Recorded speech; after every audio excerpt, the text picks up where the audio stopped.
Desastres no Egito Medieval é um podcast da Hopeful Brasil que investiga como o Egito enfrentou terremotos, cheias do Nilo, secas e fomes entre os séculos 13 e 16.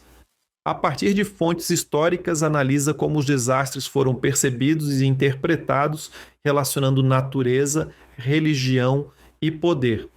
Os episódios também abordam as respostas sociais aos desastres, como rituais, decisões políticas e estratégias de adaptação, conectando a história dos desastres às lições para o presente. O debate sobre este episódio foi gerado pelo Google Notebook LM e passou por revisão humana.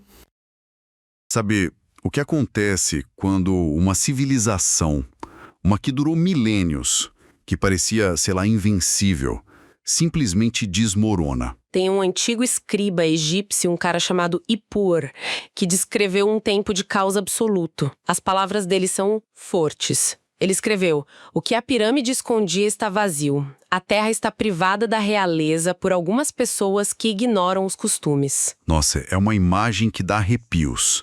É o som de um mundo virando de cabeça para baixo. Exato. E é o centro da nossa análise de hoje.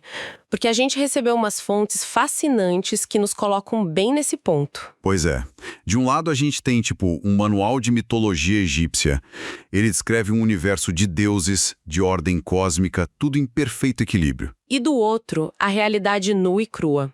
Análises históricas, arqueologia, que mostram os momentos mais sombrios dessa mesma civilização. Fome, seca, colapso político, desastres naturais. Então, a grande pergunta pra gente é: como a gente conecta esses dois mundos?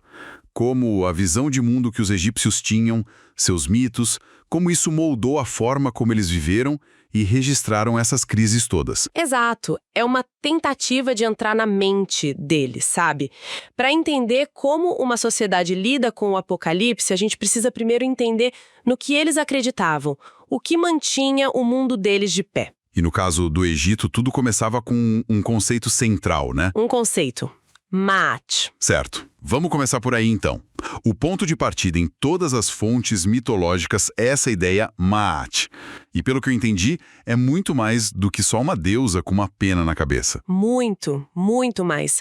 Pensa em Maat não como uma pessoa, mas como o sistema operacional do universo. Ah, gostei da analogia, o sistema operacional do cosmos. Isso. É a personificação da lei, da verdade, da justiça, da ordem.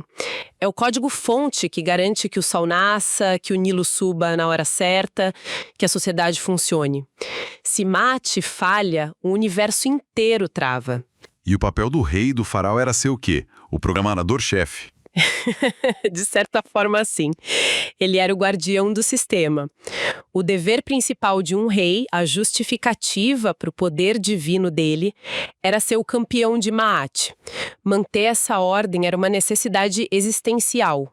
E o manual de mitologia diz que essa ordem foi estabelecida lá na criação, né? Exato. Na história da criação, o deus Ra emerge sozinho do caos aquoso de um oceano primordial chamado Num. É a ordem nascendo do caos. E a partir daí, a história do universo egípcio é essa luta constante para manter a ordem, para não deixar o caos voltar. E a palavra-chave é constante, pelo visto. Não é algo que aconteceu uma vez e pronto. De jeito nenhum. A ordem precisa ser defendida todo dia. E a mitologia está cheia de lembretes disso. O maior exemplo, claro, é a serpente gigante Apep. A inimiga mortal de Ra. Isso. Toda noite, sem exceção, enquanto o barco solar de Ra viaja pelo submundo, Apep ataca, tenta engolir o sol e jogar o mundo na escuridão eterna. E os deuses e até as almas dos mortos precisam lutar para garantir que o sol nasça de novo. Exato. Cada amanhecer era uma prova de que a ordem tinha vencido o caos por mais um dia. É uma mentalidade completamente diferente, mas as fontes que a gente tem aqui mostram que, às vezes, no mundo real, essa batalha era perdida. E é aí que a coisa fica séria, porque o caos deixou de ser uma serpente mítica e se tornou real. E não tem testemunho mais brutal disso do que o texto que você citou no começo, as admoestações de Ipuer. As palavras dele são muito fortes. Ele não fala de uma crise. Ele descreve o fim do mundo como ele conhecia. É o caos personificado. Ele diz: O rio é sangue. A nobreza está em desespero. Os pobres se tornaram donos de riquezas. É a inversão de tudo. É o anti-Maat. Ele está basicamente gritando, tudo está em ruínas. E por muito tempo se debateu se isso era real ou só uma obra de ficção, uma alegoria. Mas as fontes mais recentes, principalmente a arqueologia, parecem dar razão para ele, né? Com certeza. A arqueologia e a climatologia modernas estão mostrando as causas por trás do lamento de Ipuer.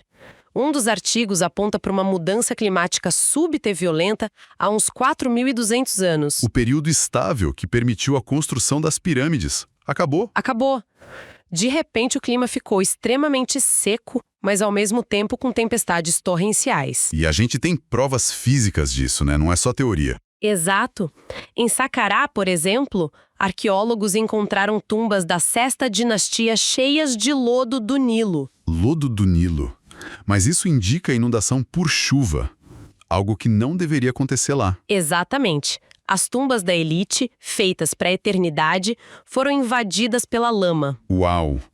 Mas a evidência que mais me impressionou foi a dos besouros. Ah, sim. A dos besouros é fantástica.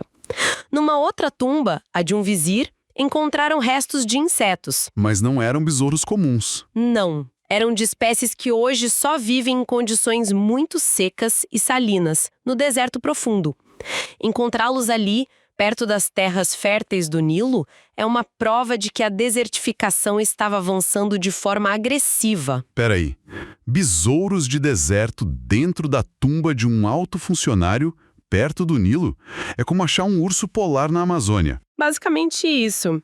E quando a gente junta isso com os relevos da Quinta Dinastia, que as fontes mencionam, mostrando pessoas esqueléticas morrendo de fome. A imagem que se forma é sombria. O Lamento de Pur não era um poema.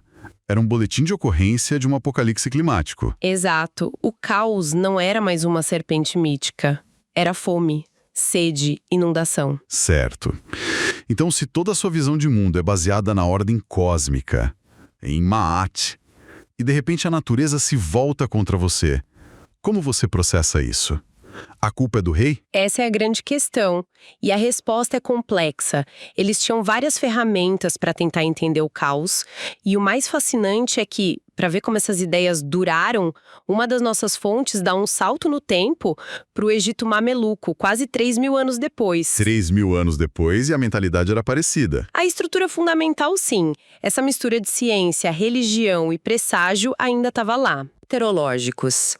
Eles tentavam prever o futuro com base no som do trovão, na posição das estrelas. Uma tentativa de achar padrões divinos no caos da natureza. Isso. E o mais interessante é a quem eles atribuíam esses textos. Nunca era um estudioso da época. Tinha que ser alguém do passado para ter autoridade. Exatamente. Muitos eram atribuídos a Hermes Trismegisto, que já é uma fusão incrível do deus egípcio Thoth, o deus da sabedoria, com o deus grego Hermes. Ou seja, eles buscavam no conhecimento antigo as respostas para o presente. Então a primeira ferramenta era a adivinhação, buscar sinais. Mas eles também tinham explicações, digamos, científicas, né? Sim, e essa é a parte que mais surpreende. As mesmas fontes que falam de presságios também discutem terremotos de uma forma muito física. Como assim? Eles herdaram ideias de pensadores gregos como Aristóteles e explicavam os tremores como sendo causados por ventos presos em cavernas subterrâneas.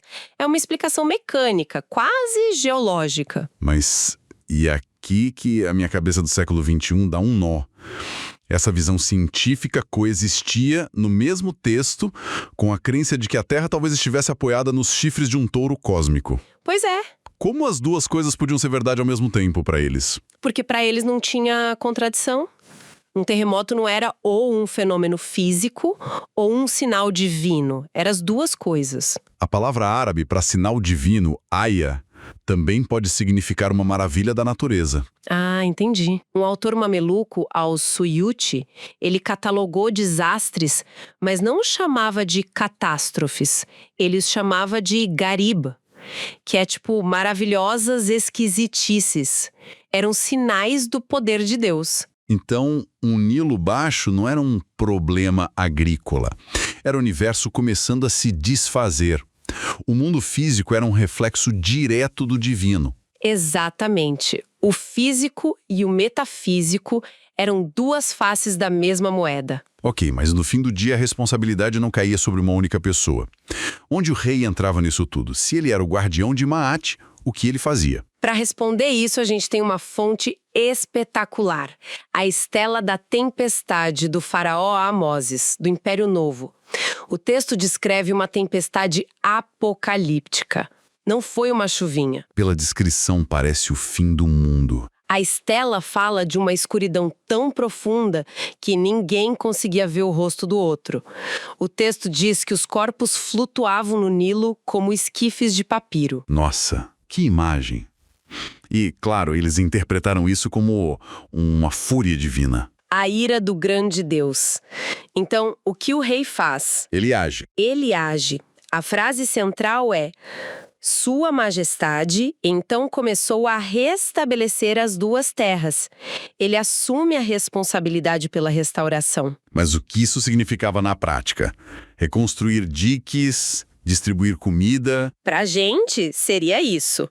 Mas para eles, a ação de Amoses era a mais prática de todas. A Estela detalha o que ele fez. Ordenou a restauração de todos os templos que foram danificados pela tempestade. Ah, então, ao consertar o mundo físico dos deuses, ele acreditava que estava consertando a relação com o divino. Era exatamente isso. Reconstruir os templos era como consertar a fiação do universo. Era restaurar Maat de forma concreta, mostrando aos deuses e ao povo que o campeão da ordem estava no controle. É o rei como o grande restaurador cósmico. E, como uma das fontes aponta, isso não valia só para desastres naturais. O caos podia vir de dentro também. Sem dúvida.